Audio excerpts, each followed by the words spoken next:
सर्व लग्नाचा कार्यक्रम शांततेत पार पडला. सर्व गावातील ग्रामस्थांनी व शहरातून आलेल्या प्रेमच्या मित्रांनी जेवणाचा चांगलाच आस्वाद घेतला. जेवणाचा स्वाद असा होता की पोट भरल्यानंतर पण थोडं खावं असं वाटत होतं. लग्न गोरज मुहूर्तावर असल्याने धर्मरावांनी जास्त उशीर न लावता कार्यक्रम वेळेत आवरला. प्रेम पूजा इतके आनंदित असतात की त्यांना जसे काही जगाचे सुख मिळाले. स्वाती, रश्मी व यामिनी यांनी प्रेमच्या पहिल्या रात्रीसाठी योग्य ती तयारी केली. संपूर्ण रूम गुलाबांच्या फुलांनी सजवून काढला. पण त्यांनी त्या गुलाबाच्या फुलाआड त्यांचा एक मजाक मस्तीचा प्लान रचला. प्रेम व पूजा यांना दारात अडवून सोनी म्हणाली, अरे वा, अशा कशा आत येऊन राहिल्या? हा, माहित आहे की तुमच्या वडिलांचे घर आहे, पण काही नाव घेण्याची रीत आहे की नाही? चला दोघींनी नाव घ्या बरं. पण पूजा याला विरोध करत म्हणते, ए हो बाजूला, काय नाव घ्या, जाऊ दे, खूप झोप येऊन राहिली. पूजाचे हे वाक्य ऐकताच स्वाती पुढे येते व म्हणते, हा, बाईसाहेबांना तर आज खूप घाई आहे. काय ग, खरंच झोप येत आहे की? पूजा चिडकी असल्याने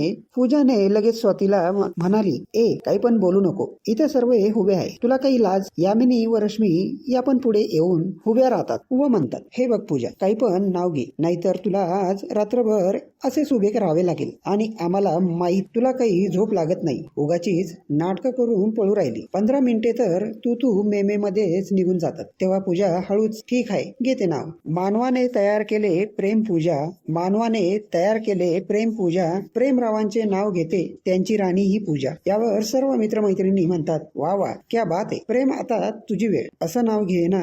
पूजा पण म्हणाली पाहिजे. अरे वा, प्रेम तयारीतच असतो, त्यामुळे लगेच म्हणतो, स्वर्गाची राणी ही रंबा, स्वर्गाची राणी ही रंबा आणि माझ्या गळ्यात पडली ही वेळी रंबा. यावर पूजा खूपच चिडली, पण पूजाने चेहऱ्यावर राग येऊ दिला नाही. प्रेमने असे नाव घेतल्याने स्वाती, रश्मी, यामिनी, सोनी व घरातील मंडळी जोरजोरात हसू लागले. थोड्या वेळाने दरवाजातील सर्व मंडळी बाजूला झाली व दोघांना त्यांच्या रूम मध्ये जाऊ दिले. रूम मध्ये गेल्या गेल्या पूजा प्रेमला आत ओढते व दरवाजा बंद करून म्हणते, स्वर्गाची राणी रंबा आणि माझ्या गळ्यात पडली ही वेडी रंबा. अरे, दुसऱ्यांनी असे सांगितले की पूजाच्या तोंडून अरे वा निघायला पाहिजे आणि तू तर माझी पूर्ण. यावर प्रेम म्हणतो, हे बघ पूजा, आपण आजच एकमेकांना पाहून राहिलो असे नाही. तुला माझा व मला तुझा स्वभाव चांगल्या प्रकारे माहित आहे आणि नाव घेतल्यानंतर तू इतकी चिडते आहे की जसे, बरं जाऊ दे, आज तर भांडू नको, बस. तेव्हा पूजा म्हणते, बसायचं? अहो, उद्या लवकर उठायचे आहे मला, चला मला दुसरे कपडे घालू द्या. 15 मिनिटात पूजा अंगावरील कपडे व दागिने काढून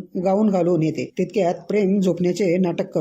यावर पूजा म्हणते, काय माणूस आहे हा, झोपला पण? मी तर मजाक करत होते, याला ते समजत कसे नाही? तेव्हा प्रेम अचानक उठून पूजाच्या गालांचा चावा घेतो व म्हणतो, मला तर माहित होते की तू नाटक करते, परंतु मी पण चांगलाच नाटकबाज आहे. प्रेम व पूजा एकमेकांना चुंबन देण्यासाठी एकमेकांजवळ येतात, परंतु तेवढ्यात एक गुलाबाचे फूल फटाक्यासारखे फुटते. यावर दोघं डचकतात व एकमेकांकडे बोट करीत म्हणतात, तू केलं. परंतु दोघांनी एकमेकांकडे बोट केल्याने त्यांचे हे लक्षात येते की हे आपलं काम नाही, कोणी दुसऱ्याचंच काम दिसतंय. तेव्हा प्रेम इकडे तिकडे पाहतो तर प्रेमला एका फुलदाणीच्या पाठीमागे काहीतरी चमकताना दिसते. म्हणून प्रेम जवळ जाऊन पाहतो तर काय, कॅमेरा. मग प्रेम कॅमेरा टेबलावर ठेवून म्हणतो, हा बघा कॅमेरा स्वातीचा आहे आणि याची संपूर्ण व्हिडिओ तिकडे लॅपटॉपवर दिसून राहिली आहे. हे सर्व ना यामिनीनेच केले आहे. इकडे घरातील मंडळी जशी काय एखादी फिल्म चालू आहे असे ते सर्व पाहत होते. तेव्हा प्रेम कॅमेऱ्यात पाहून म्हणतो, आपण जितका कार्यक्रम बघितला तो योग्य आहे, आता या पुढील कार्यक्रम बघण्यास सक्त मनाई आहे. प्रेमचे वाक्य ऐकून सर्व हसू लागले. प्रेमने कॅमेऱ्याची बटणं बंद केली व लाईट्स पण. अंधारात फक्त प्रेमला पूजाचा श्वास घेण्याचा आवाज येत होता. तेव्हा दोघं एकमेकांना कुशीत घेऊन झोपून काही प्रेमाच्या गोष्टी करतात. इकडे यामिनी म्हणते, चला आता झोपूया. सर्व घरातील मंडळी शांत व निश्चिंताने झोपी जातात. दुसऱ्या दिवशी प्रेम व पूजा दोघं लवकर उठतात, आंघोळी करून तयार होतात. पूजा देवाची पूजा अर्चा करून स्वयंपाकाची तयारी करण्यास सुरुवात करून देते. हळूहळू सर्व घरातील मंडळी उठतात. पूजा व प्रेमला पाहून आश्चर्याने म्हणतात, अरे नवजोडपं इतक्या लवकर उठलं? तेव्हा स्वाती मध्येच म्हणते, म्हणते, काय रात्री लवकर झोपले वाटते.